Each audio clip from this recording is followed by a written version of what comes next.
Dia 37. Partilhando sua mensagem de vida.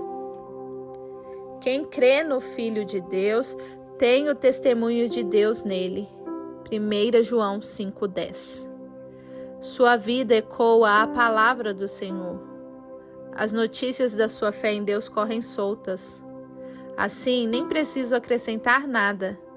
A vida de vocês é uma pregação. 1 Tessalonicenses 1,8.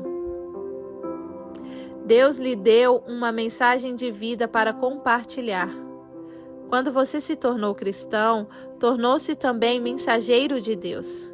Ele quer falar ao mundo usando você. Paulo disse: falamos a verdade diante de Deus como mensageiros de Deus. 2 Coríntios 2,17. Você pode sentir que não tem nada para compartilhar, mas isso é apenas o diabo tentando mantê-lo em silêncio. Você possui um tesouro de experiências que Deus deseja usar a fim de trazer outras pessoas para a família da fé. A Bíblia diz: quem crê no Filho de Deus tem em si mesmo o testemunho de Deus. 1 João 5,10. Essa mensagem de vida está dividida em 4 partes. Seu testemunho, a história de como você iniciou seu relacionamento com Deus, suas lições de vida, as mais importantes lições que Deus lhe ensinou, suas paixões devocionais, as questões pelas quais você mais se interessa segundo a forma que Deus lhe deu, as boas novas, a mensagem de salvação. Sua mensagem de vida inclui o seu testemunho. O testemunho é a história de como Cristo transformou a sua vida. Pedro nos diz que fomos escolhidos por Deus para fazer a sua obra e falar por Ele, e para contar a todos quantas diferenças Ele fez na vida de vocês. 1 Pedro 2,9. Essa é a essência do testemunho. Simplesmente compartilhar as experiências pessoais no que diz respeito ao Senhor. Em um tribunal, não se espera que a testemunha debata o caso, comprove a verdade ou insista em determinado veredito. Esse é o trabalho dos advogados. A testemunha simplesmente conta o que lhe aconteceu ou o que viu. Jesus disse: vocês serão minhas testemunhas. Atos 1,8. E não, vocês serão os meus advogados. Ele quer que você conte a sua história aos não cristãos. Dar testemunho é uma das principais tarefas neste mundo, porque é algo único. Não há outra história exatamente igual à sua. Então somente você pode contá-la. Se deixar de compartilhá-la, ela perderá a sua importância. Você pode não ser um mestre na Bíblia, mas é uma autoridade quando se trata da sua vida. Até porque é difícil argumentar com experiência pessoal. Na verdade, seu testemunho pessoal é mais eficaz que um sermão, porque os não cristãos veem os pastores como vendedores profissionais, mas veem você como um cliente satisfeito. Logo, vão lhe dar mais credibilidade. É mais fácil relatar histórias pessoais que explicar princípios, e as pessoas gostam de ouvi-las. As histórias captam a atenção e ficam em nossa memória por mais tempo. Os não cristãos provavelmente perderiam o interesse se você começasse a citar teólogos, mas têm uma curiosidade sobre experiências que nunca tiveram. Histórias compartilhadas criam uma ponte de relacionamento pela qual Jesus pode atravessar do seu coração para o delas. Outra vantagem do testemunho é o fato de ele contornar as defesas intelectuais. Muitos céticos que não aceitam a autoridade da Bíblia escutarão sem resistência uma modesta história pessoal. Foi por isso que em 6 ocasiões distintas, Paulo usou o seu testemunho ao invés de usar as Escrituras. Atos 22-26. A Bíblia diz: estejam sempre prontos para responder qualquer pessoa que pedir que expliquem a esperança que vocês têm. Porém, façam isso com educação e respeito. 1 Pedro 3, 15 e 16. A melhor forma de estar pronto é escrever nosso testemunho. e então memorizar os pontos principais. Divida-o em 4 partes. 1. Como era a minha vida antes de conhecer a Jesus? 2. Como percebi que precisava de Jesus? 3. Como comprometi a minha vida com Jesus? 4. A diferença que Jesus faz em minha vida. Você com certeza tem muitos outros testemunhos para dar, além do relato da sua salvação. Você tem uma história para cada experiência que Deus o auxiliou. Faça uma lista de todos os problemas, circunstâncias e crises no qual Deus interveio ao seu favor. Então seja sensível e utilize o relato que melhor se relacione com a situação do seu amigo não cristão. Situações diferentes pedem testemunhos diferentes. A sua mensagem de vida inclui as lições de vida que você aprendeu. A segunda parte da sua mensagem de vida são as verdades que Deus lhe ensina a partir das suas experiências com Ele. Trata-se de lições e discernimentos que você continuamente aprende sobre Deus, envolvendo relacionamentos, problemas, tentações e outros aspectos da vida. Davi orou: ó Eterno, ensina-me lições de vida para que eu possa permanecer no curso. Salmos 119:33. Infelizmente, é comum não aprendermos nada com o que nos acontece.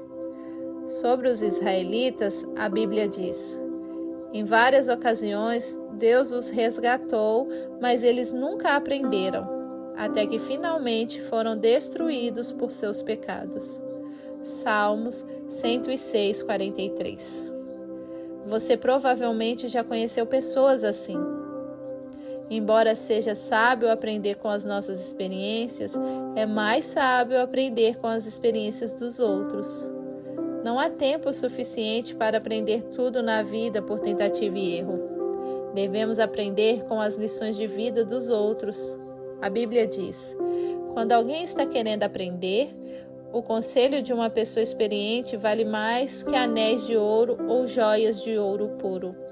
Provérbios 25:12. Escreva as principais lições de vida que você aprendeu, para que possa compartilhá-las com os outros. Devemos ser gratos a Salomão por tê-lo feito, pois ele nos deu os livros de Provérbios e Eclesiastes, que estão repletos de lições práticas para a vida. Imagine quantas frustrações poderiam ser evitadas se aprendêssemos a extrair lições de tudo o que acontece com as pessoas que nos cercam. Pessoas maduras desenvolvem o hábito de extrair lições das experiências do dia a dia. Insisto em que você faça uma lista das lições aprendidas. A menos que as tenha anotado, você provavelmente não tem o hábito de pensar nelas. Eis algumas perguntas para avivar a sua memória e fazê-lo começar a escrever. O que Deus me ensinou com o fracasso?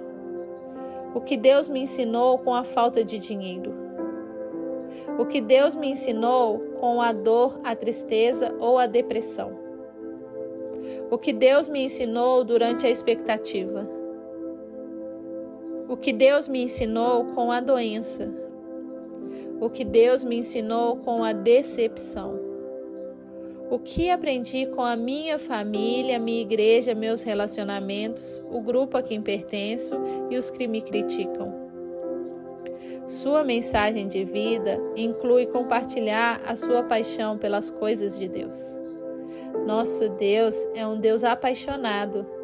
Ele ama apaixonadamente algumas coisas e apaixonadamente detesta outras. À medida que você se torna íntimo do Senhor, Ele o faz sentir uma paixão por algo que importa para Ele, de modo que você possa ser o seu porta-voz no mundo. Pode ser uma paixão por um tipo de problema, por um propósito, por um princípio ou por um grupo de pessoas. Seja o que for, você se sentirá compelido a falar a esse respeito e a fazer o que estiver ao seu alcance para mudar a situação. Você não consegue deixar de falar a respeito das coisas que mais lhe despertam interesse. Jesus disse: o coração do homem determina o que ele fala. Mateus 12:34. Temos na Bíblia 2 exemplos disso. Davi, que declarou: "O grande interesse que tenho por ti e pela tua casa arde como uma fogueira dentro de mim." Salmos 69:9. E Jeremias, que disse: "A tua mensagem queima como fogo em meu coração e em meus ossos. Não posso me manter em silêncio." Jeremias 29. Deus concede a algumas pessoas o ardor para defender uma causa. É quase sempre um problema que foi sentido na pele: violência, vício, esterilidade, depressão ou alguma outra dificuldade. Às vezes, ele faz as pessoas sentirem um impulso para falarem em nome de grupos que não podem falar por si mesmo. Os que ainda não nasceram, os perseguidos, os pobres, os encarcerados, os maltratados, os desfavorecidos e os que não tiveram direito à justiça. A Bíblia está cheia de orientações para defendermos os indefesos. Deus usa pessoas apaixonadas para promover o reino. Ele poderá fazê-lo apaixonar-se pelo trabalho de implantar igrejas, fortalecer famílias, financiar traduções da Bíblia ou treinar líderes cristãos. Você pode ter recebido de Deus a paixão por alcançar determinado grupo de pessoas com o Evangelho. Homens de negócio, adolescentes, estudantes estrangeiros, jovens mães ou aqueles que praticam determinado esporte ou lazer. Se você pedir a Deus, Ele fará seu coração arder por algum país ou por algum grupo étnico específico que precise desesperadamente de um vigoroso testemunho cristão. Deus nos concede diferentes paixões a fim de que se concretize tudo o que Ele quer que seja feito no mundo. Você não deve esperar que alguém se entusiasme por sua paixão. Ao invés disso, devemos ouvir e valorizar as mensagens de vida uns dos outros, porque ninguém tem tudo para dizer. Jamais menospreze a paixão que Deus concede a outra pessoa. A Bíblia diz: "É bom sempre ser zeloso pelo bem e não apenas quando estou presente." Gálatas 4:18. A sua mensagem de vida inclui as boas novas. O que são as boas novas? As boas novas revelam como Deus justificou a humanidade. Isso tem seu início e fim mediante a fé. Romanos 1:17. Deus estava em Cristo reconciliando o mundo consigo mesmo, não levando mais em consideração o pecado das pessoas contra Ele. Essa é a maravilhosa mensagem que Ele nos deu para anunciar aos outros. 2 Coríntios 5:19. As boas novas consistem nisso. Quando confiamos na graça de Deus para nos salvar, pelo que foi realizado por Jesus, nossos pecados são perdoados, passamos a ter um propósito para viver e nos é prometido um futuro lar no céu. Existem centenas de ótimos livros que ensinam a pregar as boas novas, mas nem todo treinamento do mundo vai motivá-lo a testemunhar de Cristo enquanto você não tiver assimilado as 8 convicções expressas no capítulo anterior. O mais importante é que você aprenda a amar os perdidos tal como Deus os ama. Deus nunca criou uma pessoa por quem não sentisse amor. Todos são importantes para Ele. Quando Jesus estendeu os braços na cruz, Ele estava dizendo: "Eis o tanto que eu os amo." A Bíblia diz: "Pois o amor de Cristo nos constrange, porque estamos convencidos de que um morreu por todos." 2 Coríntios 5:14. Sempre que você se sentir apático sobre a sua missão no mundo, passe algum tempo pensando no que Jesus fez por você na cruz. Você deve se preocupar com os que ainda não creem, porque Deus se preocupa. O amor não lhe dá outra escolha. A Bíblia diz: "No amor não há medo. O amor que é totalmente verdadeiro afasta o medo." 1 João 4:18. Um pai se lançaria para dentro de um pedro em chamas a fim de salvar o filho, porque o amor por aquele filho é maior que o medo. Se você tem medo de compartilhar o Evangelho de Deus com aqueles que estão ao seu redor, peça a Deus que enche o seu coração de amor por essas pessoas. A Bíblia diz: Deus não quer que ninguém se perca, mas que todas as pessoas mudem o seu coração e a sua vida. 2 Pedro 3,9. Sempre que encontrar alguém que não conhece Jesus, você precisa começar a orar por ele, servindo-o em amor e compartilhando as boas novas. Enquanto existir uma única pessoa em sua comunidade que não faça parte da família de Deus, a sua igreja precisa insistir em buscá-lo. A igreja que não quer crescer está dizendo ao mundo: vocês podem ir para o inferno. O que você está disposto a fazer para que as pessoas que você conhece possam ir para o céu? Convide-as para ir à igreja ou para participar do seu grupo. Conte a sua história. Presenteie-as com este livro. Leve-as para jantar. Ore por elas diariamente até que sejam salvas. Seu campo missionário está ao seu redor. Não perca as oportunidades que Deus está lhe dando. A Bíblia diz: aproveitem o máximo das suas oportunidades para contar a boa nova aos outros. Sejam sábios em todos os seus contatos com eles. Colossenses 4:5. Alguém irá para o céu por sua causa. Será que alguém no céu poderá lhe dizer: eu gostaria de lhe agradecer? Estou aqui porque você se importou o suficiente para me falar do Evangelho? Imagine a alegria de encontrar no céu pessoas que você ajudou a chegar lá. A salvação eterna de uma única alma é mais importante que tudo mais que você possa conseguir na vida. Somente as pessoas vão viver para sempre. Nesse livro, aprendemos os 5 propósitos de Deus para a nossa vida aqui. Ele nos fez para que fôssemos membros da sua família, exemplos do seu caráter, exaltadores de sua glória, ministros de sua graça e mensageiros do Evangelho.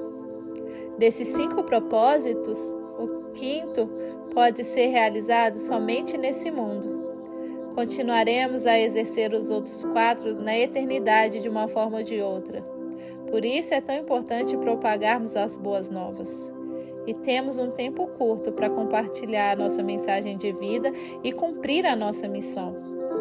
Dia 37. Pensando sobre o meu propósito de vida. Tema para reflexão. Deus quer dizer algo ao mundo por meu intermédio. Versículo para memorizar. 1 Pedro 3, 15 e 16. Estejam sempre prontos para responder qualquer pessoa que pedir que lhe explique a esperança que vocês têm. Porém, façam isso com educação e respeito. Pergunta para meditar. Olhando para a minha história pessoal, com quem Deus gostaria que eu a compartilhasse?